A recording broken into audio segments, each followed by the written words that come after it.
on your way up to Santa Rosa to the tasting room.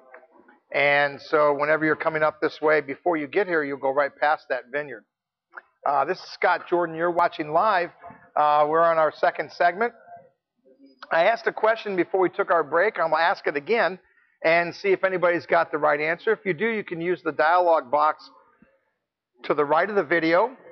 Just type in the answer you think that's correct, and we'll shout it out here, but I will give you the answer.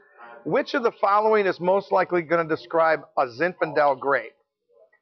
Citrusy with apple and pear aromas, berries, jammy, spicy, grassy, oaky, cedar, and dry, high tannins, and peachy. Anybody have a guess out there? All right. Well, the answer is B. Whenever you're talking about Zinfandel, we're talking about berries, jammy, spice. You'll notice that in the nose of the wine, when you swirl the wine in the glass and you smell it, you'll get this spice. Oftentimes, pepper comes to mind when you're talking about Zinfandel, but you're definitely not going to get cedar or grassy. That's a completely different grape. So that's the answer to the question. Here's the wine that we're talking about right now, which is James Family Cellars 2008 Pinot Noir from the Sonoma Coast region. Oh, look at this. Oh, man.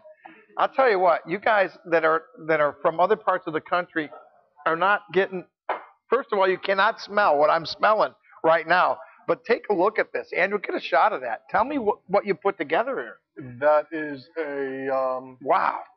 Sort of a stew or a braise of pork with tomato, onion, and stone ground mustard. I think it's got a little bit of a Dijon stone ground or something like that.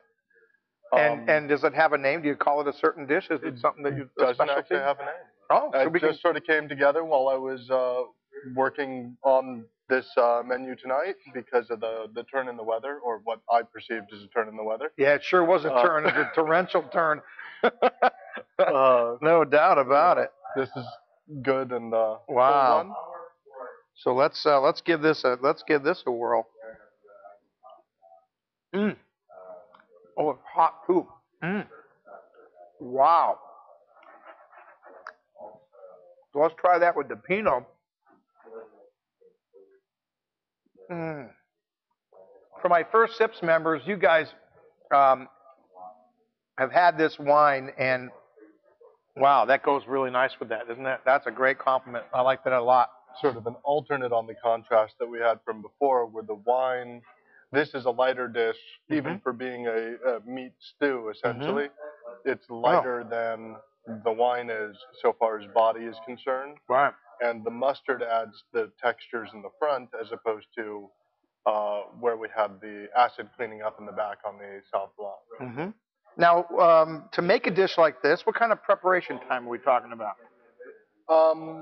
Prep time was only about 15, 20 minutes, depends on how fast you are with a knife. Because I just cubed out a 1 pound roast, and then a little bit of salt and mustard and peppered on the outside. You guys can't appreciate this. Wow. But it did spend a long time in the pot, and that's where all the flavors are coming together. That's where you're adding in turn the pork first to get a bit of a sear on it, and then the onions, then the tomato, then a bit of sauce. And would you say that this is a dish that you could, is it something you could prepare the day before and then absolutely and reheat it, and like, you know, often braises or stews are great for that.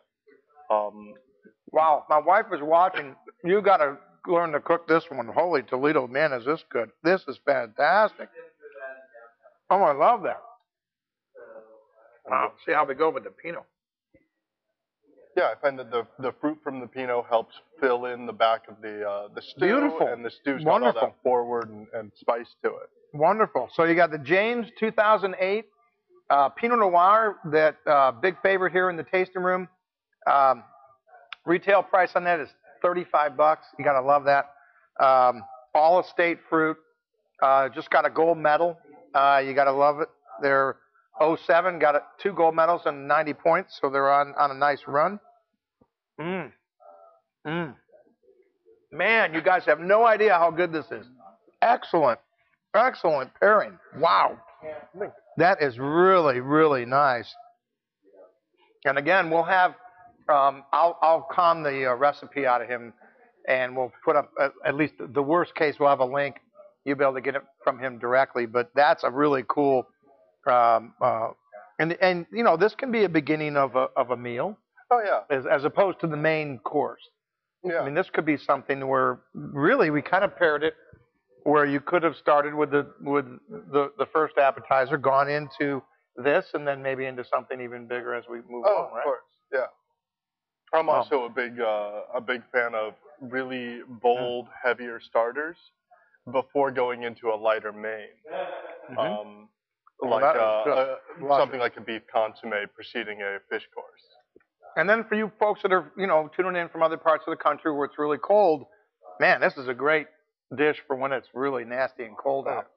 Nice Pinot, a beautiful stew, and a fireplace. You're looking good. Excellent. Thank you. That was very, very, very good. All right. Now, I know you have a little prep on the next one there. Yep. And what I'll do is I'm gonna talk about the next wine and with some things that are coming up. And we're going to take one of our quick breaks. But those of you that are live, of course, you'll just be watching this live. I'm going to go ahead and ask a question before the break. Which of the following is likely describes a wine made from Riesling grapes? A fortified wine, light grassy with hints of asparagus, floral, peaches, limes, kerosene. I love that. Pineapple, coconut, and banana. A, B, C, or D is the answer. Which is likely that would describe a Riesling grape? We'll get the answer on the break. This is Scott Jordan.